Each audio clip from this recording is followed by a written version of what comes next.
வணக்கம். இன்று நீங்கள் கேட்கவிருப்பது தமிழின் மிக முக்கியமான எழுத்தாளர் பாதசாரியின் சிறுகதையான காசி.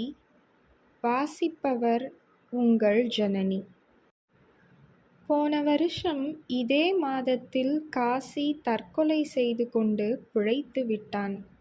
கல்யாணம் செய்து கொண்ட 4வது மாதம் சவர பிளேடால் கழுத்தை ஆழ அறுத்து கொண்டான். உறைந்த இரத்தப்படுக்கை மீது நினைவிழந்து கிடந்தவனை கதவை உடைத்து புகுந்து எடுத்து ஜிஹெச்சில் அட்மிட் செய்தார்கள். ஊரில் 4 பேர் மறைலூஸ் என்று கருதும் காசியை பற்றி எனக்கு அப்படி நினைக்க முடியவில்லை. எல்லோரையும் போல தனக்கும் இந்த 4 பேருக்கும் இடையிலான ஷாக் அப்சார்பரை பழுது பார்த்து சரியாக வைத்து கொள்ளாமல் இவர்கள் உறவென்று மெச்சுகிற பாதையின் குண்டு குழிகளில் அடிபட்டு கொண்டிருக்கிறான் என்றுதான் சொல்லத் தோன்றுகிறது. நேற்று காசியிடம் இருந்து கடிதம். காசுதான் சுதந்திரம், காசுதான் சுதந்திரம், காசுதான் சுதந்திரம் என்று ஸ்ரீராமஜெயம் மாதிரி இங்கிலாந்து முழுக்க எழுதியிருக்கிறான். 6 மாதங்களுக்கு முன்பு கோயம்புத்தூர் போன போது ஒரு டீக்கடை வாசலில் காசியை எதேச்சையாக சந்தித்தேன். உணர்ச்சி முண்ட கைகளை பற்றி கொண்டான். தன்னோடு அதிக நேரம் இருக்க வேண்டும் என்று கெஞ்சினான். என் அப்பாவுக்கு அடுத்த நாள் வருஷாந்திரம். இரவுக்குள் மலை கிராமம் என் தோட்டம் போய் சேர வேண்டியிருந்தது. சொன்னேன். வாடினான். சரி என்று பார்க் பக்கம் போனோம். எனக்கு வேலை ஏதும் கிடைக்காமல் இருந்த காலத்தில் யாராவது என்னை பார்த்து, இப்ப என்ன பண்றீங்க என்று கேட்டால் சங்கடத்தில் கூசிப்போய் சமாளிப்பாக எதையாவது சொல்வேன். அந்த வேதனை தனி ரகம். காசியிடம் அதே கேள்வியை பூடகமாக விட்டேன். அப்புறம் இப்ப ஒரு நண்பனோடு சேர்ந்து மருந்து மொத்த வியாபாரம் சின்னதா பண்றோம். அப்பா கிட்ட இனி வீட்டு பத்திரம்தான் பாக்கி. தரேன்னார். அதை வச்சு பேங்க்ல லோன் முயற்சி. கிடைச்சா இது ஒரு மாதிரியா தொடரும். கேட் பூட்டி இருந்தது. பார்க்கில் சுவரெட்டி குதித்து உள்ளே போனோம். மறைவான புல்வெளி தேடி உட்காரும்போது ஞாபகம் தட்டியது. சிகரெட் வாங்கவில்லை. இருக்கு என தன் ஜோல்னா பையிலிருந்து சிகரெட் தீப்பெட்டி எடுத்து புல் மீது வைத்தான். வியாபார உலகம் ரொம்ப கஷ்டப்படுத்துது. நிறைய கேவலமான அனுபவங்கள். மறைமுக வரி மாதிரி மருந்து வியாபாரத்தில் மறைமுக பங்குதாரங்களாக இருக்காங்க டாக்டர்ஸ்.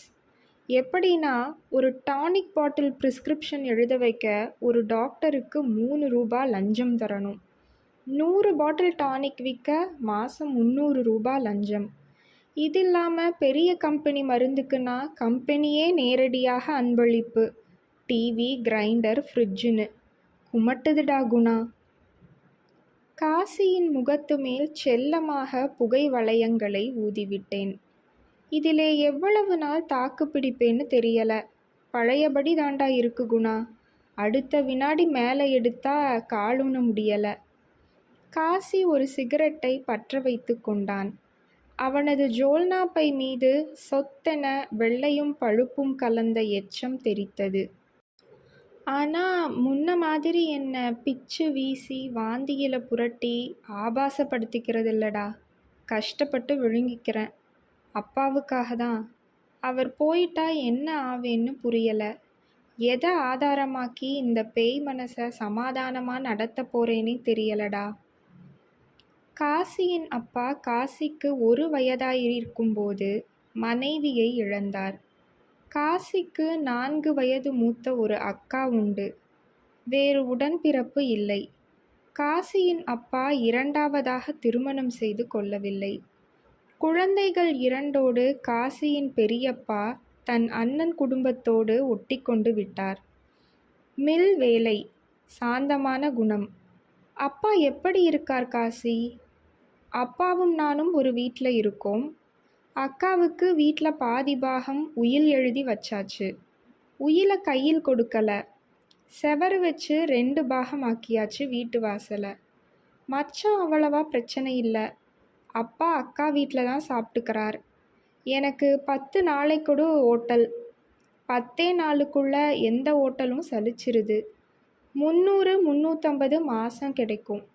ஆத்மாவை, மனசை, வயத்தை, உடம்பை எல்லாத்தையும் அதில் தான் கழுவணும். பக்கத்தில் சிமெண்ட் பெஞ்சில் படுத்திருந்த நாய் எழுந்து உடலை உதறி சடசடத்தது. நீ பொண்ணா இருந்திருக்க கூடாதான்னு தோணுது. சரியா சொன்னா நீ பொண்ணா மாறிடக்கூடாதான்னு. உன்னோட இருந்தா பாதுகாப்பா தைரியமா இருக்குடா குணா.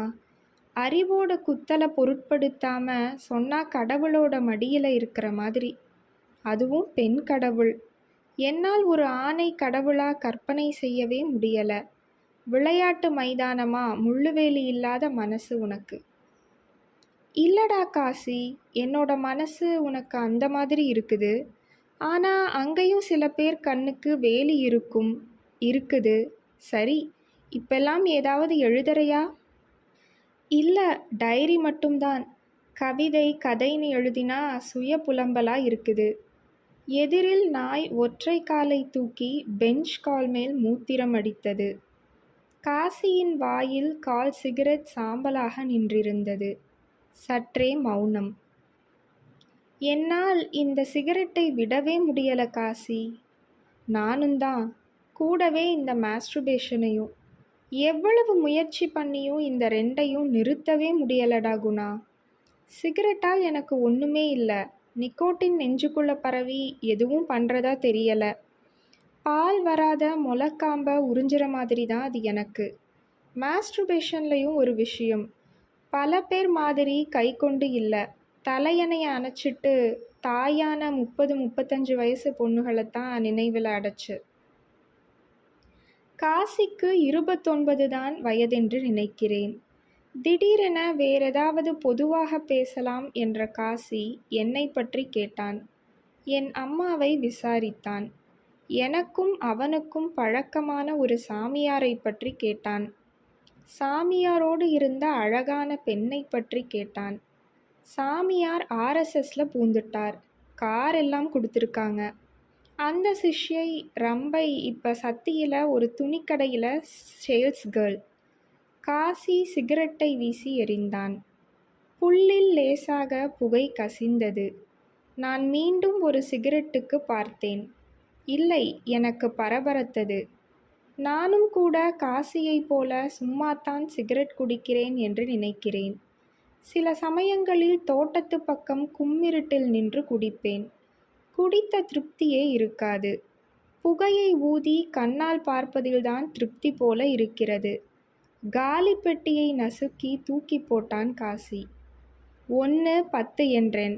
போவோமா என்று அரைமனதாக கேட்டான் காசி. நடந்து சென்றபோது காசியை கேட்டேன். டீம் எல்லாம் இப்போ ஒன்றும் பண்ணுறதில்லையா? எதையும் தொடர்ந்து செய்ய முடியலை. காப்பி கரண்டியால் வாழ்க்கையை அளந்து பார்த்ததா எலியட் சொல்லுவான். எதை எடுத்து அளக்கன்னே எனக்கு முடிவுக்கு வர முடியலை. காப்பியா டீயா என்று கேட்கும்போது வெடுக்கென்று ஒரு விருப்பத்தை சொல்ல முடியாதவன் காசி. ஆனால் சாவை எடுத்து அளந்து பார்த்திருக்கிறான். சுவரெட்டி குதித்தோம். தூங்கின திருப்தியே இருக்கிறதில்ல. ஓயாம கனவுகள். பகல்ல யோசனைகள். எனக்குள்ளே நான் ஓயாம நடமாடிட்டு இருக்கிற மாதிரி. சில சமயம் எனக்குள்ளே இருக்கிற நான் தான் நிஜம். இந்த வெளியில நான் சூட்சமம்னு பயமா தோணுதடா. நியூஸ் பேப்பரெல்லாம் ஒன்றும் படிக்கிறதில்லையா காசி? எப்பவாவது படிப்பேன். செய்தி படமாகத்தான் எல்லாம் எனக்குள்ள மிச்சமாகுது. பிடிப்பே இல்லை. வெத்து ஒலக்கையும் உரலுமா மனசும் புத்தியும் அடிச்சிட்டு கிடக்கு. பொது நூலகம் தாண்டி தார் சாலையை நெருங்கினோம். குணா, நீ இங்கே வந்தா வராம போகாத. வீட்டுக்கு வா. என்னோட கல்யாண மேட்டரில் இன்னும் நீ கில்ட்டியாக ஃபீல் பண்ணுறதா தன்ராஜ் சொன்னான் என்று கைகளை பிடித்து கொண்டான் காசி. எனக்கு தெரிந்த காசி 8 வருஷங்களாக அப்படியேதான் இருக்கிறான். கர்ப்பம் விட்டு வெளியேறிய பின் அவனுடைய நினைவு பாதையில் முதலடி பற்றி ஒருமுறை காசி சொன்னான். அவன் அம்மா இறந்து 6வது மாதமோ வெயிலில் கற்றாழை அடர்ந்து சூழ்ந்த ஒரு வறட்டு இட்டேரி வழியே பாட்டியின் இடுப்பில் கதறிக்கொண்டு வருகிறான் காசி. அவனது பெரியப்பா வீட்டு வாசலில் கொண்டு வந்து இறக்கிவிட்டு திரும்பி பார்க்காமல் போகிறாள் ஒரு வெள்ளைச்சீலை கிழவி. அது காசியின் அம்மாவை பெற்ற அம்மா. மாமன்மாரின் பகல் தூக்கத்தை கலைத்து குழந்தை அழுதால் யாரால் சகிக்க முடியும்? காலேஜ் பருவத்தில்தான் காசி எனக்கு நட்பானான். ஹிப்போக்ரஸியை அம்பலப்படுத்தி மனிதர்களை எங்களை பரிகசித்து கொண்டு கில்லாடிகளாக உணர்ந்து குதூகலித்து திரிந்த எங்கள் நட்பு புத்தகங்கள் மூலம் பலப்பட்டது. வித்தியாசமானவர்களாக மாற்றி மாற்றி மெச்சிக்கொண்டு நடந்தோம். ஆதவனை ரசித்து படித்தோம். புவியரசுவை நேரில் சந்தித்தோம். காசிதான் கூட்டிப் போனான். மெல்ல மெல்ல ஜானகிராமன், லாசாரா, பிச்சமூர்த்தி, அசோகமித்திரன், சுந்தரராமசாமி என்று ஈடுபாடு கொண்டோம்.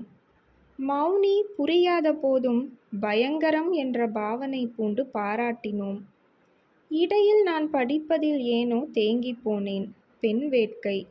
பட்ட பின்பு விவேகானந்தர், பித்துக்குளி முருகதாஸ், ரஜனீஷ் என்று கலவையாக ஜல்லி கலக்க ஆரம்பித்து விட்டேன். இப்போது ஜேகேவை அடிக்கடி படிக்கிறேன். அரசாங்க வேலை கிடைத்து கடலூர் போன பின்தான் காசியின் நெருக்கத்தை இழந்துவிட்டேன். ஆவேசமாக பாய்ந்து அரை கிணறு தாண்டும் சுபாவம் சிறுவயதில் இருந்தே காசிக்கு இருந்ததாக தெரியவில்லை. அவனுடைய பள்ளி வாழ்க்கையை பற்றி அதிகம் அவன் சொன்னதில்லை.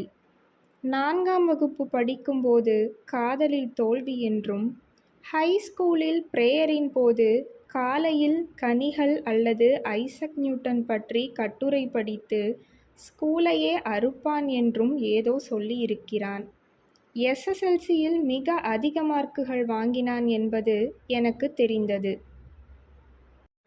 76இல் காலேஜ் விட்டு வெளியே வந்தான். 2 பேப்பர்கள் ஃபெயில். அப்புறம் அதை எழுதவே இல்லை. கொஞ்ச நாட்கள் தபால் மூலம் தமிழ் வழி ஹிந்தி படித்தான், விட்டான்.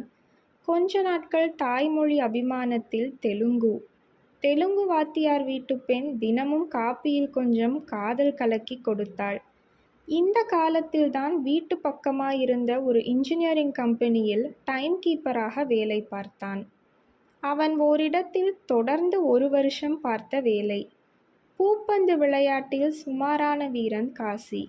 காலேஜ் நாட்களில் அவன் ஈடுபட்டிருந்த 2 விஷயங்கள் கவிதையும் விளையாட்டும்தான். என்டிசி மில் ஒன்றில் விளையாட்டு தகுதியின் பேரில் வேலை கிடைத்தது. இந்த கேலைதான். இதிலிருந்துதான் காசி புறப்பட்டான். என்டிசி மில் வேலை 6 மாதம்தான். மனக்குமட்டல், மனநலத்திற்கு சிகிச்சை. அப்போது நான் கடலூரில் அரசு ஊழியன். திருநள்ளாறு போய் மொட்டை அடிக்கிறேன் என்று அப்பாவிடம் பணம் பறித்து கொண்டு வந்தான் காசி. 2 நாட்கள் என்னோடு உற்சாகமாக இருந்தான்.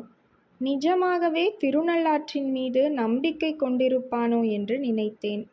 ஒரு நாள் போய் மொட்டை போட்டுவிட்டு மத்தியானம் காரைக்கால் வந்து ஒரு லாட்ஜில் பீர் அடித்துவிட்டு தூங்கினோம்.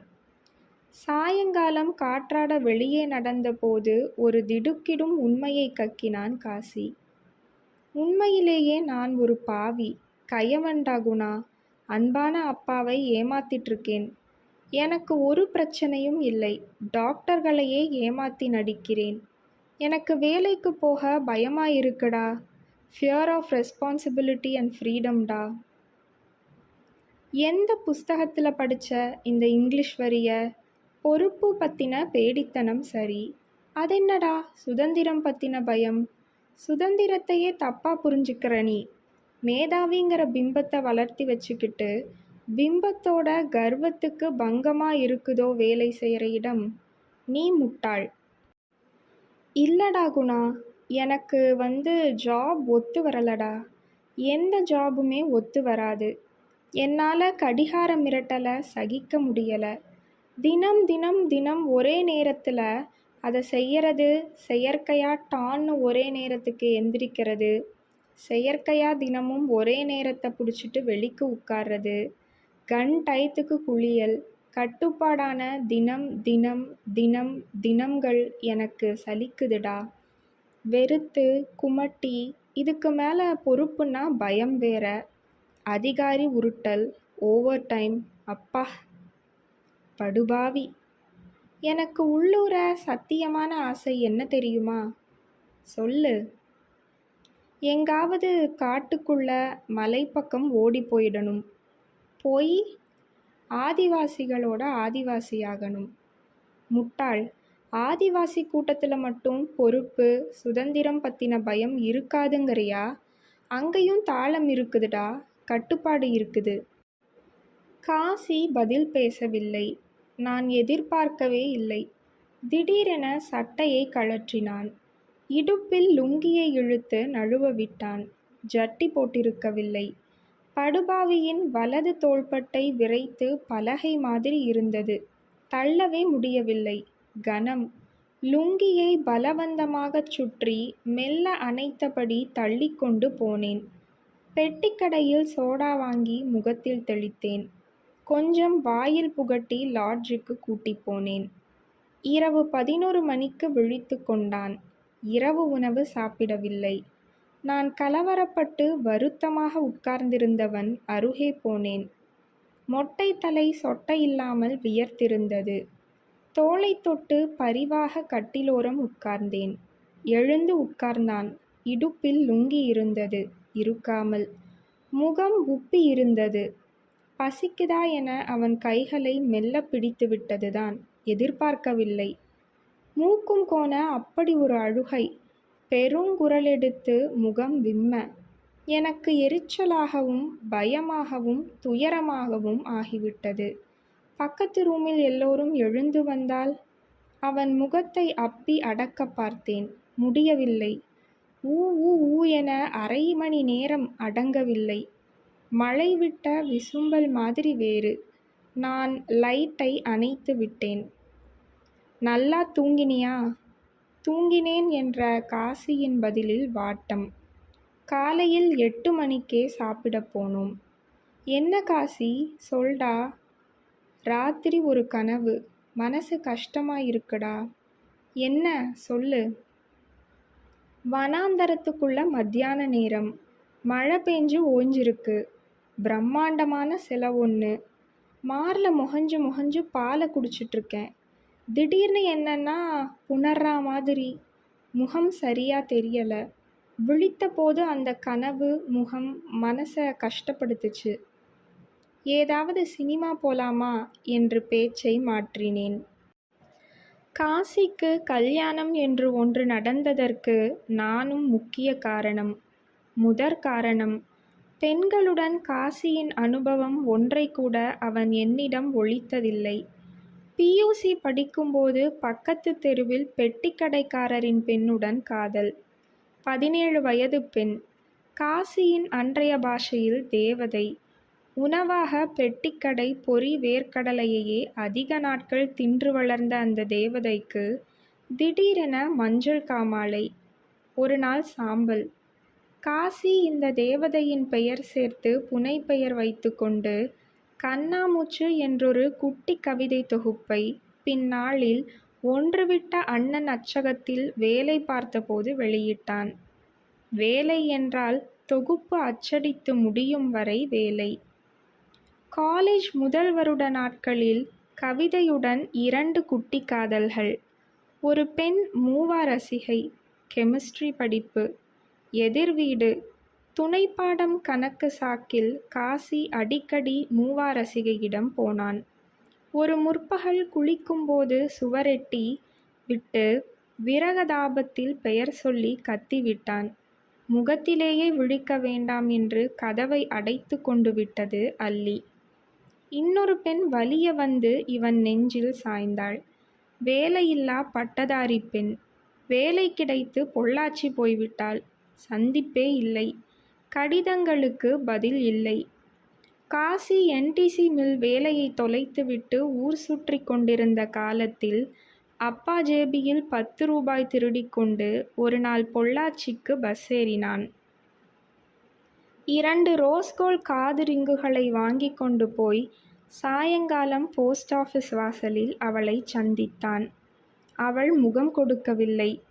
ரிங்குகளை நீட்டினான். என்னை பார்க்க வராதே, எங்க அண்ணாவுக்கு லெட்டர் எழுதுவேன். வேறு வேலையில்லை உனக்கு? மென்டல். காது அலங்கரிப்புகளை சாக்கடையில் விசிறிவிட்டு எச்சில் விழுங்கியபடி கூசி நடந்தான் காசி. இன்னொரு காதல் 2 வீட்டிலும் அம்பலமாகி விட்டது. காசியின் பிடிவாதத்தால் காசியின் அப்பா பெண் கேட்டு போனார். வேலை ஏதும் பார்க்கட்டும், யோசிக்கலாம் என்று சொல்லி அனுப்பினார்கள். காசி வேண்டா வெறுப்பாக வேலை தேடினான். கல்யாணத்துக்கு எதுவுமே செலவே வேண்டாம், அந்த பணத்தில் ஏதாவது தொழில் செய்கிறேன் என்று கெஞ்சி பார்த்தான். காசியை பற்றி எல்லாம் தெரிந்திருந்தும் அந்த பெண் அடம்பிடித்தாள். அவர் வேலைக்கு போலனா பரவாயில்ல, 4 எருமை வாங்கி கறந்தூத்தி நாங்க பொழைச்சுக்குவோம் என்று சொன்னாலாம். பொருளாதார முகத்தின் சூதுவாது தெரியாத பெண் ஒரு போலீஸ்காரருக்கு மனைவியாகி போனாள். அப்புறமும் காசி எங்குமே வேலைக்கு போகவில்லை. பிஸ்னஸ் என்ற பெயரில் யார் யாருடனோ சேர்ந்து ஊர் சுற்றினான். மெட்ராஸ், பெங்களூரில் வேலைக்கு இன்டர்வியூ என்று அப்பாவி தந்தையை ஏமாற்றி பணம் பிடுங்கி போய் செலவழித்துவிட்டு திரும்பி வந்தான். ரேடியோ நிலையத்தில் தினம் போய் குலாவினான். நாளொரு தகவல், உங்கள் கவனத்திற்கு என்று கண்டதை எழுதி காசு வாங்கினான். மாதம் 75, 100 என்று வருவதை டீ, சிகரெட், கள் என்று செலவழித்து சுற்றினான். பிஸ்னஸ் நண்பர்களுக்காக எங்காவது அனுப்பினால் பஸ் ஏறி போய் காரியம் செய்வான். செலவுக்கு கொடுத்து எங்காவது அனுப்பினால் போதும் குஷி, வீடு அண்டுவதில்லை. மச்சான் இல்லாத சமயம் சமையல் கட்டில் நுழைந்து விடுவான். மச்சானுக்கு ஆஃப் நைட் மில் ஷிஃப்ட் என்றால் 3 மணிக்கு வீடு வந்தால் 2 தடவை உணவு. அப்பா மில்லை விட்டு நின்றதால் பெற்ற பணம் பாதிக்கு மேல் கரைந்து விட்டது. மச்சானுக்கு 4 குழந்தைகளில் 2 பெண். கூடவே பராமரிப்பாக 3 மாடுகள். அவர் கஷ்டம் அவருக்கு. மனிதாபிமானத்தை கொஞ்சமேனும் பராமரிக்க அவர் உழைப்பின் ஷிஃப்டில் நேரம் கிடைக்கவே இல்லை. மச்சானின் நாக்குச்சாட்டை வீச்சு தாங்க முடியாமல் உரைத்தபோது காசி தடுமாறி போனான். காசியை அடக்க முடியாத மச்சானின் கோபம் காசியின் அப்பா மீது இயலாமையின் வடிகாலாக மெல்ல மெல்ல தொட்டது. அப்பாவுக்கும் சுரீர் விழ சாட்டையை ஒரு நாள் எகிரி பிடித்து புரட்டிவிட்டான் காசி. விளைவு, தூரத்தில் இந்த பெரியம்மா வீட்டில் தஞ்சம். ஏ மச்சானேன், கொம்பண்ணேன், குட்ரா வீட்டு வாடகையை என்று மாதம் 400 ரூபாய் வாடகை போட்டு விட்டார்கள் அப்பனும் மகனும். எல்லாம் காசிக்காகத்தான். உண்மையில் காசியின் அப்பாவுக்கு மகள் மீது அளவு கடந்த பாசம். காசியின் மீது அவன் அக்காவுக்கும். காசியின் மச்சானும் வேறு யாருமில்லை, காசிக்கு சொந்த அத்தை மகன். பெரியம்மா வீட்டில் காசிக்கு நிலைமை முற்றிக்கொண்டு வந்தது. மனநோயாளி போல் நடித்து திரிந்த காசிக்கு மெய்யாகவே லேசாக மனநோய் தாக்கியது என்றுதான் நினைக்கிறேன். ஒரு பைத்தியக்காரனுக்கும் எனக்கும் என்ன சின்ன வித்தியாசம் என்றால், நான் பைத்தியம் இல்லை, அவ்வளவுதான் என்று யாரோ ஒரு மேலை பெயர் சொன்னதாக சொல்லித் திரிந்த காசியின் சுய எள்ளலையும் கடந்து மெல்லவே மன ஆரோக்கியம் குறைந்தது. ஆனாலும் அங்கே வீட்டில் இருந்த காலத்தில் நிறைய படித்தான் என்று தெரிகிறது. எனக்கு புரியாத கவிதைகள் நிறைய எழுதினான். நான் பதிலே போடவில்லை. ஒரு வினாடி கூட காலூன்ற முடியாமல் கொந்தளித்தான் காசி. தன் உடம்புக்குள்ளேயே பொறியில் சிக்கிய ஒரு எலியாகிவிட்டது அவன் மனது. ஒரு முட்டாள் மனநல வைத்தியன் 400 ரூபாய் காசுக்காக 4 தரம் ஷாக் ட்ரீட்மெண்ட் செய்துவிட்டான். கறிவேப்பிலை கருகும் வாசனை தலைக்குள் இருந்து வினாடிதோறும் அடிப்பதாக மனப்பிரமையில் பரிதவித்து போனானாம் காசி. நிறைய மாத்திரைகள். மனம் அடங்கவில்லை. ஷணப்பித்தன் ஷணச்சித்தன் என்றானான் காசி. 10 அடிக்குள் 3 திசை. இந்த மலை கிராமத்திற்கு வருகிறேன் பேர்வழி என்று 4 முறை பஸ் ஏறியவன் ஒரு தரம் 40 கிலோமீட்டர் வந்துவிட்டு திரும்பி 2 முறை 100 கிலோமீட்டருக்கு டிக்கெட் எடுத்துவிட்டு 6வது கிலோமீட்டரிலேயே திரும்பிவிட்டானாம். ஒரு ஜின்னிங் ஃபேக்டரியில் பஞ்சு பிரிக்கப் போகும் உறவுக்கார பெண்ணை கல்யாணத்திற்கு கேட்டு அப்பாவை வாதித்தான். பெண் யாரும் இல்லை, பெரியப்பாவின் பேத்தி. பெரியப்பா இறந்தவுடன் சொத்து பிரிப்பில் ஒரே அண்ணனோடு ஜன்ம பகை சேர்ந்துவிட்டதன் உறவற்று போன காசிக்கு ஒன்றுவிட்ட அக்காவின் பெண். பெரியம்மாவுக்கு இந்த ஏற்பாட்டில் இரகசிய சம்மதம். காரணங்களில் சொத்தும் ஒன்றாக இருக்கக்கூடும், தெரியவில்லை. அப்பாவும் யாரையோ பார்த்து கேட்டுவிட்டார். பெண் கேட்க என்ன தைரியம் என்று அப்பன் குடிகாரன் தூதுவரை ஏசி அனுப்பினானாம். ஏதோ ஒரு பொண்ணுப்பா, கல்யாணம் ஆனா எனக்கு எல்லாம் சரியாயிடும். இங்க சொந்தக்காரங்க வீட்டில் எத்தனை நாளுக்கு, எண்ணி பார்த்தா பயமா இருக்குதுப்பா என்று பச்சையாக கதறியிருக்கிறான் காசி. தவித்து கொண்டே இருந்தவன் ஒரு மாலையில் தேங்காய் பருப்பியை கடித்து கொண்டே 2 பாட்டில்கள் டிக்கிருவதை காலி செய்தான். விஷயம் தெரிய பெரியம்மா அவசர அவசரமாக நாய்ப்பியை கரைத்து வாயில் ஊற்றிவிட்டாள். மீண்டும் வேறொரு மனநல டாக்டர் மாத்திரைகள். திடீரென ஒரு சாயங்காலம் இம்மலை கிராம தோட்டத்திற்கு வந்தான். உடம்பு ஊதிக் கருத்து ஆள் பயங்கரமாக இருந்தான். 2வது நாள் நச்சரிக்க ஆரம்பித்து விட்டான். யாராவது பொண்ணு வேண்டும் என்று. ஒரு பொண்ணோட ஒரு நாள் முழுக்க தனியா இருக்கணும், ஏற்பாடு செய் என்று பிடிவாதம். 30 மைல்கள் பிரயாணம் செய்து அந்த எல்லைப்புற சின்ன டவுனுக்கு சென்றால் எனக்கு தெரிந்த ஒரு பெண், அவளும் ஊரில் இல்லை. அந்த சமயத்தில் நானும் வேலையில் இல்லை. அப்பா திடீரென இறந்து விட்டதால் கடலூர் அரசு வேலையை விட்டு இங்கே தோட்டம் வந்து 2 வருடங்கள் ஆகிவிட்டது. அம்மா தங்கைகளுக்கு துணையாக விவசாயத்தில் இறங்கியிருந்தேன். கூட LIC ஏஜென்ட் வேலை. ஒரு சாமியாருடன் தீவிர பழக்கமாயிருந்தது எனக்கு. எங்கள் கிராம பக்கம் சின்ன குடிசை ஒன்றில் இருந்தார். சீக்கிரமே தெரிந்தது, கூட அழகான ஒரு சிஷ்யை என்று. நாங்கள் சொந்த குடிசையாக ஆசிரமம் கட்ட வசூலித்தோம். விவேகானந்தரின் மறுபிறப்பு என்று சொல்லிக்கொண்ட சாமியாருக்கு நான் தான் பிரதம சிஷ்யன். கீழிறங்கி சாமியார் நகரங்களுக்கு போனார். கீர்த்தி பரவியது. இங்கிலீஷ் சாமியார் அவர். ஃபார்மர் லைஃபில் MBA. ஒரு பழம்பெரும் திரைப்பட அதிபரின் நெருங்கிய உறவுக்காரர். மனைவி படி தாண்டி விட்டாள். புருஷன் வீட்டையே தாண்டி ஆசிரமம் கட்டி கொண்டு விட்டார். பின்னாளில்தான் எனக்கு எல்லாம் தெரிந்தது. சாமியிடம் காசியை அழைத்து போனேன்.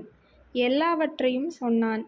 10 வயது பையனிடம் கூட மனதை கழற்றி கையில் தந்துவிட்டு பார்த்துட்டு மறக்காம தாடா என்ற போகிற தன்மையில் காசி இருப்பதை சாமியாரின் மூளை புரிந்து கொண்டு விட்டது. 4 பேர் மாதிரி லைஃப்பில் செட்டில் ஆகணுங்கிற ஆசையே அத்துப்போச்சு சாமி இவனுக்கு. கடவுள் நம்பிக்கை உண்டா? காசியே பதில் சொன்னான். இல்லை சாமி, ஆனால் கடவுள்னு ஒருத்தர் இருந்துட்டா கூட பரவாயில்லைன்னு படுது சாமி. நல்லா பேசுகிறீங்களே, இதுக்கு முன்னாடி யாராவது சாமியார்கிட்ட போயிருக்கீங்களா? போயிருக்கேன் சாமி. சகஜ சைத்தன்யா கிட்ட போனேன். தியானம் கற்றுக்க போனேன். மந்திரம் தந்தார். மந்திரத்தை வெளியே சொல்லக்கூடாதுன்னார். ஐங்கர அதை வெளியே எல்லாம் சொன்னேன். மறுபடியும் பார்த்து அப்படி செஞ்சதை சொன்னேன். பரவாயில்ல, தொடர்ந்து பண்ணுங்கன்னார். கனவுகள் தொந்தரவு பற்றி சொன்னேன். போன பிறவியில் அடக்கி வச்ச ஆசை கூட இந்த பிறவியில் கனவா வரும்னார். பயந்து போயிட்டேன் சாமி. அப்புறம் போகவே இல்லை. கடைசியில் சாமியார் ஒரே வரியில் காசிக்கு அருள்வாக்காக தீர்வு சொன்னார். எனக்கு அதிர்ச்சி. காசி, உனக்கு செக்ஸ் தான் பிரச்சனை. You have sex with her என்று ரம்பையை அழைத்து காட்டினார். காசி 2 நாட்களாக குழம்பி முடிவெடுக்க முடியாமல் இருந்தான். முடியாது என்று ஒரு வழியாக முடிவு சொன்னான். தனக்கு தங்கை போல இருப்பதாகவும் தான் வேண்டுவது தாயான பெண் என்றும் சாமியாரிடமே உளறினான். No other go, leave him. இப்படியே மென்டலா இருக்க வேண்டியதுதான். Try for sublimation, not for sentiments, in sexuality with choice. நேத்து குருநாதர் கிட்ட உன்னை பற்றி கேட்டேன். இன்னும் 10 வருஷத்துக்கு உனக்கு சோதனைகள் பாக்கினார். முதல்ல உடம்போட நீ இருந்து பழகணும் என்று முகத்துக்கு நேராக காசியிடம் சொன்ன சாமி, அவனை ஆசிரமத்திற்குள் அழைத்து வர வேண்டாம் என்று என்னிடம் ரகசியமாகச் சொல்லிவிட்டார். கீழே போன காசியிடம் இருந்து 1 மாதமாக தகவலே இல்லை. கீழே கோயமுத்தூரில் சாமியார் ஒரு பணக்கார வீட்டில் அடிக்கடி எழுந்தருளுவார். ஒருமுறை நானும் கூட போனேன். அந்த வீட்டில் ஒரு இளம்பெண், கணவனை ஒதுக்கிவிட்டு தாய் வீடு வந்துவிட்ட பெண், 3 பெண்களில் நடுப்பெண், ஆணாக சுதந்திரம் பெற்று வளர்ந்த பெண். 3 பெண்களில் கல்லும் இல்லை புல்லும் இல்லை. ஆனால் இம்பொட்டன் என்று தாலியை கழற்றி வீசிவிட்டு வந்துவிட்டவள். மூத்த இளைய 2 சகோதரிகளும் வசதியாக வாழ்க்கைப்பட்டவர்கள். சாமியாரிடம் மிகுந்த விசனத்தோடு குடும்பம் முறையிட்டது. காசிக்கு தெரிந்த குடும்பம் என்று தெரிந்தது. நான் காசியின் நண்பன் என்பதையும் காசியை பற்றியும் ஏதோ பேச்சுவாக்கில் சாமி எதேச்சையாக தன்னிடம் வந்த கேஸ் ஹிஸ்டரிகளில் ஒன்றாகச் சொல்லி வைத்தார். காசியை பார்த்தபோது நானும் எதேச்சையாக அந்த பெண்ணின் துயர ஸ்திதியை பற்றி சொல்லித் தொலைத்தேன். தயாராக காசிக்குள்ளிருந்த விதி, காசியின் பாஷையில் கேரக்டர், வீறு கொண்டு எழும்பிவிட்டது. காசி கல்யாணம் முடித்து 1 மாதம் கூட கூடி வாழவில்லை. 2வது மாதம் ஒரு நாள் மாலையில் இந்த மலை கிராமத்து தோட்டத்து வாசலில் வந்து நின்றான். அன்றிரவு முழுவதும் ஊருக்குள் நாங்கள் 2 பேர் மட்டும்தான் தூங்காமல் இருந்திருப்போம். மாப்பிள்ளை கலை அறவே இல்லை. முகம் எலுமிச்சாணியில் பிடித்து வைத்தது மாதிரி இருந்தது. 1/2 கிலோ முந்திரி கேக்குக்கு உங்க எந்த கவிதையை தூக்கிட்டு கடைக்கு போகன்னு கேட்கிறாருடா மாமனார். புஸ்தகங்களை கட்டி எடைக்கு போட்டுட்டு மூளையை பணம் பண்ண யூஸ் பண்ணுங்கிறார். வீட்டு மாப்பிள்ளையா அங்கேயே இருக்கணுமாம். நடுத்தர குடும்பங்கள் வாழற எங்க லைனுக்கு அவளால் வந்து குடும்பம் பண்ண முடியாதாம். பணக்காரங்களை கண்டா பொறாமைப்படுற லொக்காலிட்டியாம் எங்களது. அப்பாவையும் மாமனார் வீட்டிலேயே வந்து இருக்கிறதுனா இருக்கலாங்கிறார். 3 பேருக்கு 2 வேலைக்காரங்க. இப்ப இன்னும் 2 பேர் இருந்தா அவங்களுக்கும் வேலை கொடுக்க சரியா இருக்குமாம். தினமும் ஸ்கூட்டர் சவாரி, ஐஸ்கிரீம் பார், நிச்சயம் சினிமா, வராத புது தமிழ் பாட்டு, இவ்வளவுதான் அந்த பெண்ணுக்கு அன்றாட உலகம். அல்சேஷன் நாய்க்கும் தெருநாய்க்குமான வித்தியாசம் என்னால் சகிக்க முடியல. என்னோட தாய் இமேஜ் எழவெல்லாம் சனியன் வேண்டாம். ஒரு பெண்ணாவது இருந்திருக்கலாம். எண்ணி பார்த்தா ஒரு 10-12 தரம் கூடியிருப்போம். உன்னால் நம்ப முடியாதுடா குணா. முத்தம் கொடுக்க அனுமதிச்சதே இல்லை. பிடிக்காம இருக்கும் சில பேருக்கு பரவாயில்ல. ஆனால் இங்கே லிப்ஸ் அழகு நடிகை மஞ்சுளாவை விட ஒரு படி இறங்கிடக்கூடாதுங்கிற லட்சியம், எச்சரிக்கை. அழகு உதடுகள், ஆனால் பொய் உதடுகள். ஒத்தையா, பயம், தனிமை, வினாடிகையெல்லாம் சொடக்கு போடுது. என்னால் முடியலை. மறுபடியும் பழைய கோளாறு மனசில் கிளம்பிருச்சுடா குணா. அப்பா கிட்ட வந்துட்டேன். அப்பா மனம் விட்டு போச்சு. இந்த புத்தகமெல்லாம் படிக்காம இதை பிரிஞ்சு என்னால் இருக்க முடியாதுப்பா. என்னால் அந்த வீட்டில் சமாளிக்க முடியாதுப்பா. அவங்க கௌரவத்துக்கு ஈடுகட்டி போக முடியாதுப்பா. எனக்கு பயமாக இருக்குது. அங்கிருந்தா நான் தற்கொலை பண்ணிக்குவேன்பான்னு கதறினேன்டா.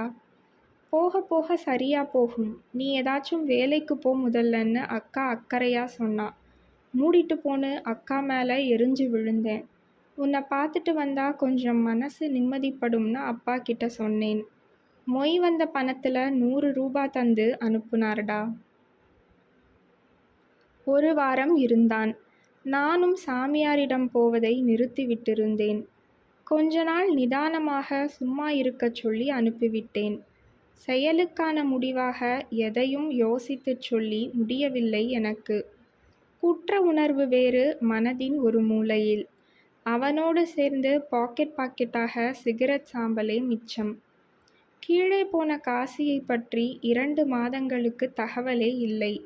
தன்ராஜ் எழுதித்தான் பின்னாடி விபரம் தெரிந்தது. காசி பழையபடி ஆரம்பித்து விட்டிருக்கிறான். கண்ட தூக்க மாத்திரைகள். பாதி நடிப்பு மீதி பைத்தியம் என குர்தாவை கிழித்திருக்கிறான். ஸ்கூட்டரை வேண்டுமென்றே சுவரில் இடித்தான். மாமனார் பெயரில் உள்ள ஸ்கூட்டர். அவருக்கு கோபம் வராதா? போதை மாத்திரை அடிமை என்று செருப்பால் அடிக்க வந்தார்.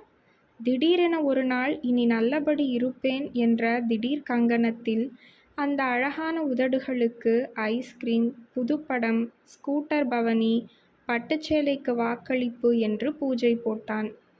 இரவில் கழுத்துக்கு கீழே ஒரு தடவை மட்டுமே புணர்ச்சி முடித்து, மாத்திரை இல்லாமலேயே நல்ல தூக்கம்.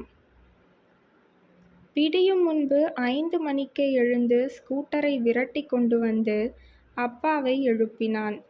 இதற்கு மொய் வந்த பணத்தில் 100 காலி. இப்படி பூஜை 4-5 முறை நடந்தது. பெண் வீட்டிலேயே காசி 2 வாரம் தொடர்ந்து இருந்தான். படிப்பறிவு அதிகம் இல்லாத அப்பாவுக்கு ஒன்றுமே புரியவில்லை. சிறுவன் போல கதறி அழுதார். மீண்டும் தூக்க மாத்திரைகள் விழுங்கிவிட்டான். ஆத்மார்த்தமான தற்கொலை முயற்சி. கடிதம் வேறு எழுதி வைத்துவிட்டு கட்டிலேறினான். கதவை தாளிட்டிருந்தான். நம்பிக்கையோடு கண்மூடினான். அடுத்த நாள் காலையில் கண் விழித்து விட்டது. பயங்கர ஏமாற்றம். ஆத்மார்த்தத்தின் ஏமாற்றம். ஆவேசம் கட்டுப்படாமல் கையில் சவர பிளேட் எடுத்தான். தடுமாறிக்கொண்டே நடந்து போய் GHல் 2 வாரங்கள் இருந்தான் காசி. அதிதீவிர சிகிச்சை பிரிவில் முதல் வாரம். கழுத்தில் ஒரு சின்ன ஆப்ரேஷன். கால் மாட்டில் case notes. Personality disorder. Affection seeking phenomenon. Advised psychotherapy. காசியின் இன்லேண்ட் மேஜை விரிப்பின் கீழ் சொருகிவிட்டு வெளியே வந்தேன். மேகமூட்டம். கண்ணுக்குட்டியை பலனுக்கு பக்கத்து தோட்டத்திற்கு பிடித்து கொண்டு போக வேண்டிய வேலை. அம்மாவும் தங்கைகளும் அவரைக்காய் பறித்து கொண்டிருக்கிறார்கள். கன்றை அவிழ்த்து பிடித்தேன். காசியின் மீதான நினைவுகள். மூட்டம் கலையாமல் நடந்து கொண்டிருந்தது. இலக்கியமாக எவ்வளவோ நல்ல நல்ல புத்தகங்கள் படித்தும் காசி இவ்வளவு துன்பப்பட்டான் என்பதை நினைத்தபோது காசியின் அந்த படிப்பு மீதே எனக்கு சந்தேகமும் சற்று எரிச்சலும் உண்டாயிற்று. எதையும் சந்திப்பதற்கு முன்னாலேயே பயப்பட்டுவிடும் சுபாவம் அவனுக்குள் அடிப்படை சுபாவமாக ஓடிக்கொண்டிருந்தது போல இரத்த ஓட்டத்தினூடே குமிழியிட்டு ஒரு அவநம்பிக்கையாக தெரியவில்லை. திடீரென 10-20 நாட்கள் இரவுகளில் கண்விழித்து நிறைய படிப்பான் காசி. அப்போதெல்லாம் 4 கடிதங்கள் வாரத்துக்கு எழுதிவிடுவான். கோயமுத்தூரில் ஒரு கட்டத்தில் காசிக்கு வேறொரு நல்ல நண்பனும் கூட இருந்தான். அவன் இளம் வயசு. புல்லாங்குழல், ஓவியம்.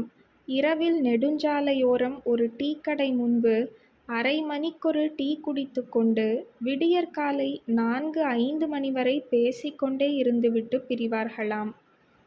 தனக்கு கலை இலக்கிய விஷயங்களில் நிறைய கற்றுத்தந்து ரசனையை வளர்த்து விட்டதில் அவனுக்கு பெரும் பங்குண்டு என்று காசியே அவனை பற்றி சொல்லியிருக்கிறான்.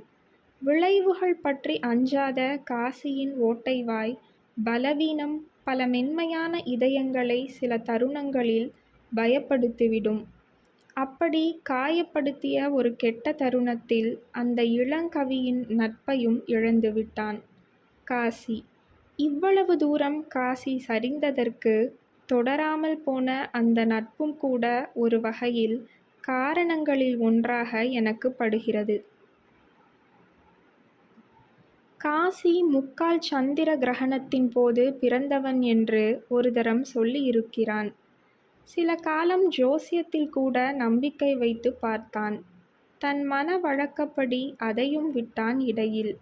அவன் வரையில் எதுவும் உறுதியில்லை என்றே போய்கொண்டிருக்கிறான். தஸ்தயேவ்ஸ்கியின் த ஹவுஸ் ஆஃப் த டெட்டை தமிழில் படித்துவிட்டு எனக்கு ஒரு கடிதத்தில் எழுதினான். ஒவ்வொரு கைதியும் சிறையிலே விருந்தாளியா இந்த இடம் வந்துவிட்டு போறோங்கிற மனப்பாங்கில் தான் இருக்காங்க. அதனால் 50 வயசுலையும் அவன் 35 வயசுக்காரனாட்டமே நினச்சிட்டு நடந்துக்கிறான்னு கதையை சொல்லி பெட்ரோவிச் எழுதுறான். ஒரு விருந்தாளியா நானும் என்னை நினச்சிட்டு இங்கே காரியம் செஞ்சுட்டு போக முடிஞ்சா எவ்வளவு நல்லா இருக்கும். ஆஸ்பத்திரியில் இருந்து வந்தவன் 3வது வாரம் எனக்கு ஒரு கடிதத்தில் எழுதினான். வில்லியம் காலோஸ் படிச்சிட்ருக்கேன். நிறைய கவிதைகள் எனக்கு பிடிச்சது. இடையில ஒரு தமாஷ். ஜிஹெச்சில் கொடுத்த ஒரு குறிப்பு சீட்டு பழைய டைரியில் இருந்தது, கண்ணிலே பட்டது. மறுமுறை பார்க்க கிழமை மாலை 2 மணிக்கு வரவும், இந்த சீட்டை பத்திரமாக வைத்து கொள்ளவும்னு குறிப்பு அச்சடிச்சிருந்த குட்டி கேஸ் நோட் சீட்டு அது. அதில் டயக்னாசிஸுங்கிற இடத்துல பேனாவில் பெருசாக எழுதியிருக்கு, கட் த்ரோட் சைக்காட்ரிக்னு. கட் த்ரோட்னா நம்பிக்கை துரோகம் இல்லையே. எவர் இருவர்க்கிடையே யாருக்கு யார் பரிசளிச்சிட்ட நம்பிக்கை துரோகம்டா அது. டாக்டருக்குள்ளே பூந்து மாமனார் எழுதிட்டார் போல. அந்த இன்லேண்ட் ஸ்ரீ ராமஜெயத்திற்கு பதிலாக காசிக்கு நான் ஒன்றுமே எழுதவில்லை. அவனிடம் இருந்தும் இந்த 1½ வருடங்களாக தகவலே இல்லை. ஆனால் சென்ற வாரம் எனக்கு இனிய அதிர்ச்சி. எதிர்பாராத விதமாக பெங்களூரில் ஒரு மதுபான பாரில் காசியை சந்தித்தேன். சற்றே இளைத்திருந்தான் காசி. நவீன மோஸ்தரில் உடையும் தலைவாரலும்.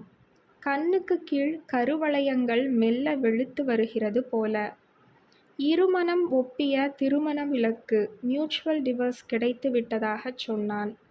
முதல் முறை விளக்கு பெற்றது போலவே தனது அதே குடும்ப வக்கீல் மூலமாகத்தான் தன் பெண்ணுக்கு இம்முறையும் அதை செய்ய வேண்டும் என மாஜி மாமனார் பிடிவாதம் பிடித்து இழுத்ததில் கொஞ்சம் காலதாமதமாகி கிடைத்தது என்றான்.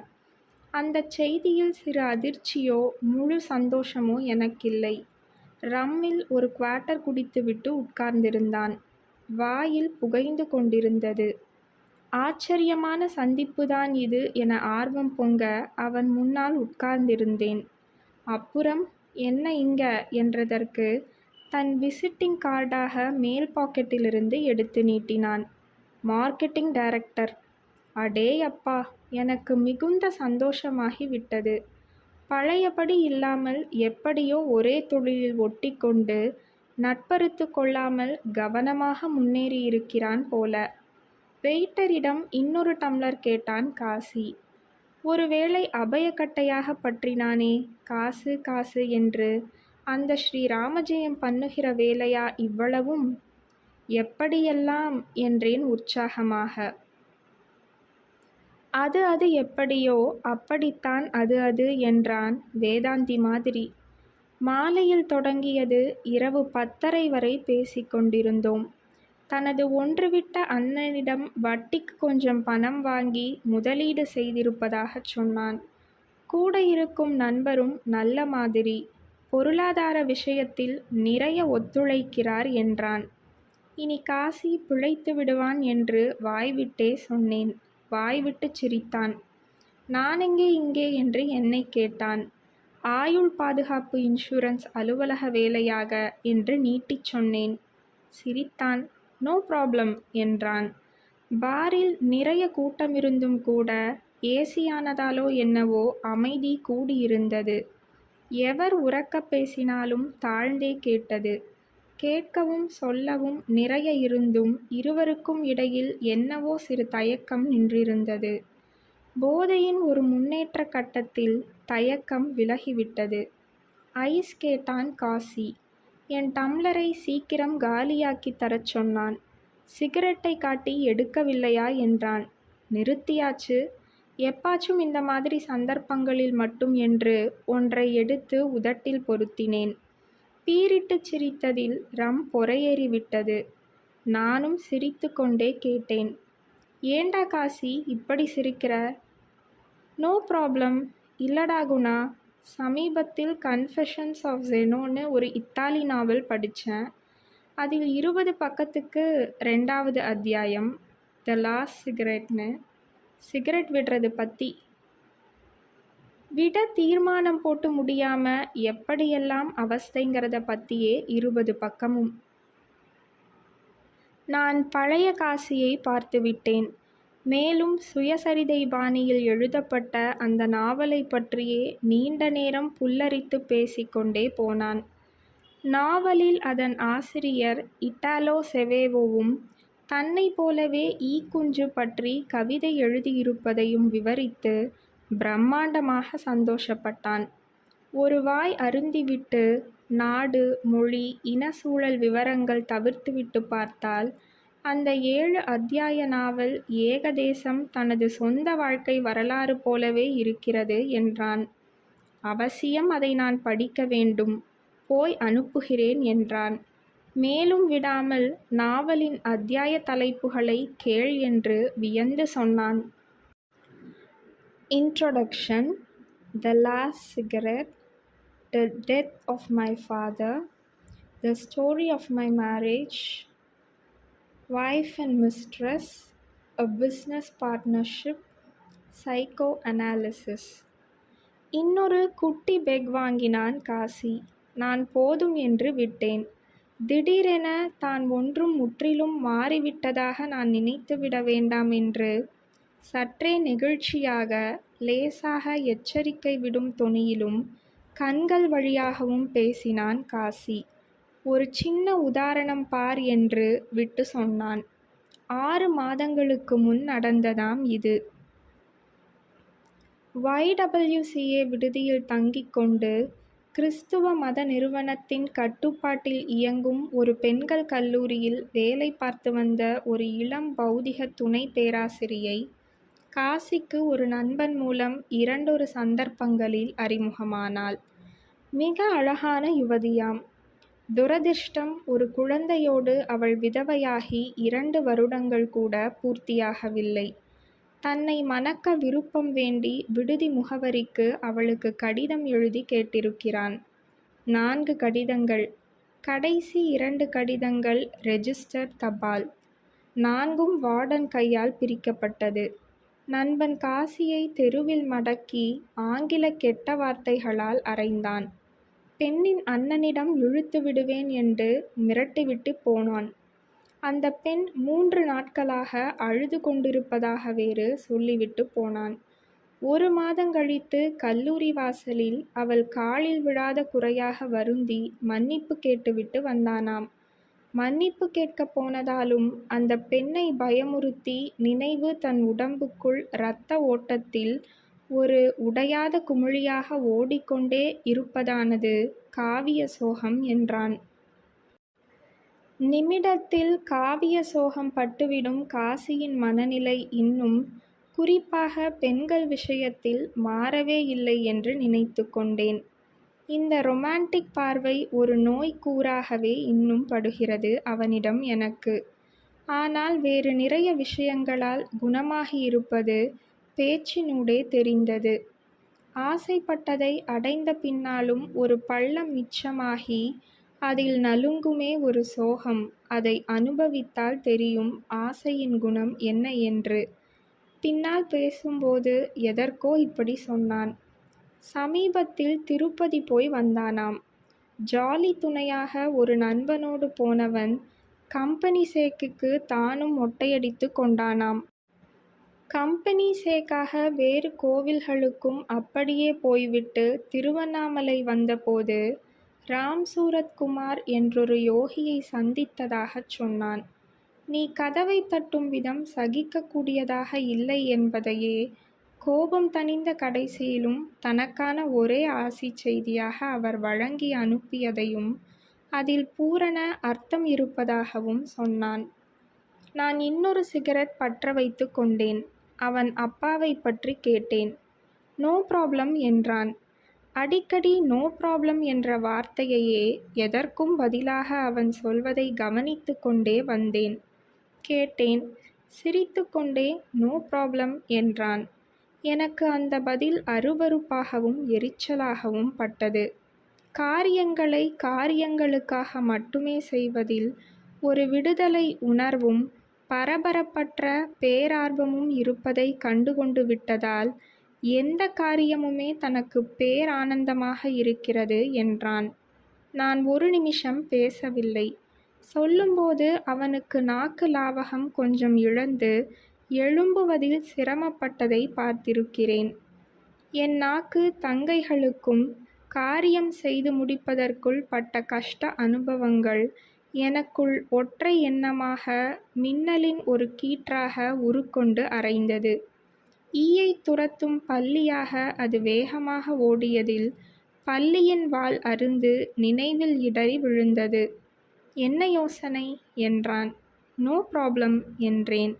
சிரித்து கொண்டே திடீரென்று உரக்க அவன் 100 கொசுவர்த்தி சுருள்களை கொடுத்து இரண்டிரண்டாக ஒட்டி இருப்பதை ஒன்று ஒன்றாக தனித்தனியாக பிரித்து வைக்கச் சொன்னால் என்னால் பொறுமையாக செய்ய முடியுமா என்று கேட்டான். மறு நிமிஷமும் நான் பேசாதிருந்தேன். முகம் தொட்டு என்ன என்றான். கூலி எவ்வளவு என்றேன். எழுந்து என் முன் மண்டையில் அடித்து சிரித்தான்.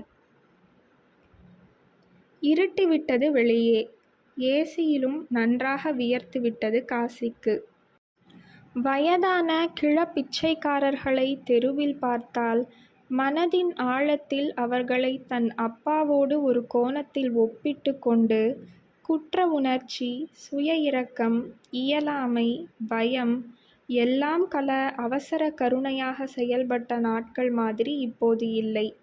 அவர்களை அவர்களாகவே பார்த்து அவர்களுக்காக பார்க்க முடிகிறதென்றும் அவர்களைப் போன்ற இன்னும் பலரின் ஸ்திதியை மாற்றிவிட சமூக தளத்தில் காரியமாற்ற முனைந்திருக்கும் சில நல்ல மனங்களுடனும் தான் பழகி கொண்டிருப்பதாகச் சொன்னான். மனமாக இதை சுருக்கிவிடுவதை அவர்களே ஒத்துக்கொள்ள மாட்டார்கள் எனினும் தன் மனதில் பட்டது இவ்வளவுதான் என்று எனக்கு புரியாமல் ஏதோ சொல்லிக்கொண்டு போனான். மேலும் எனக்கு இமைகளில் கனம் சுருட்டி உணர்ந்தேன். வெளியில் போனால் நன்றாக இருக்கும் என்று பட்டது. காசி மேலும் ஒரு சிகரெட்டை புது பாக்கெட் கிழித்து எடுத்தான். ஆனாலும் தனக்கு கல்யாண ஆசை இம்சிக்கிறது இன்னும் என்றான் திடீரென்று. தனிமை, துவைத்தல், ஹோட்டல் இவைகளையும் திருமணத்திற்கான சாக்குகளில் ஒன்றாக வைத்து யோசிப்பதில் தவறுண்டா என்று என்னிடம் ஒரு சிறுவன் போல கேட்டான். பைத்தியக்காரன். பெய்த பெருமழை விட்ட சில மாலை நேரங்களாக சில நாட்கள் கழிவதில் இருந்து தன் வாழ்க்கைக்கு ஊட்டம் சேகரித்து கொள்வதாக கூறினான். சில சமயம் தேசிய நெடுஞ்சாலையில் பஸ்ஸில் தொலைதூரம் உட்கார்ந்து கொண்டு போகும்போது பஸ்ஸின் ரீதி கூட்டும் ஓட்ட வேகத்தின் சங்கீதச் சரடில் இணைந்துவிடும் போது வாழ்க்கையை ஒரு அற்புத பரிசாக உணர்வதாகவும் சொன்னான். எனக்கும் கேட்க உற்சாகமாகி விட்டது. பேச்சை நிறுத்திவிட்டு ஃப்ரைட் ரைஸ் சாப்பிடுவோமா என்று ஆர்வமாக கேட்டான். எனக்கு அவன் கேட்ட விதம் மிகவும் பிடித்திருந்தது.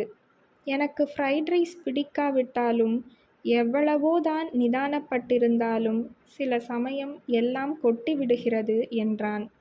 தனியறையில் பின்னிரவில் மோனத்தில் தனக்கு பிடித்த கவிஞனை படித்து கொண்டிருக்கும்போது வாசலில் கட்டிலில் இருந்து அப்பா அவருக்கான ஏதோ ஒரு தொனி சேர்த்து உரத்து கொட்டாவி விட்டால் தாங்க முடியவில்லை. எழுந்து போய் அந்த வாயை அடைத்து அமுக்கி விடலாம் போல் இருக்கிறது.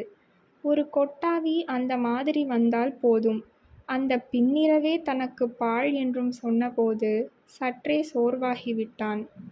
அப்பா இறந்துவிட்ட பின்பும் தன் வாழ்க்கையை தொடரலாம் என்பதற்கான நம்பிக்கை மெல்லவே கூடி வருகிறது என்றான்.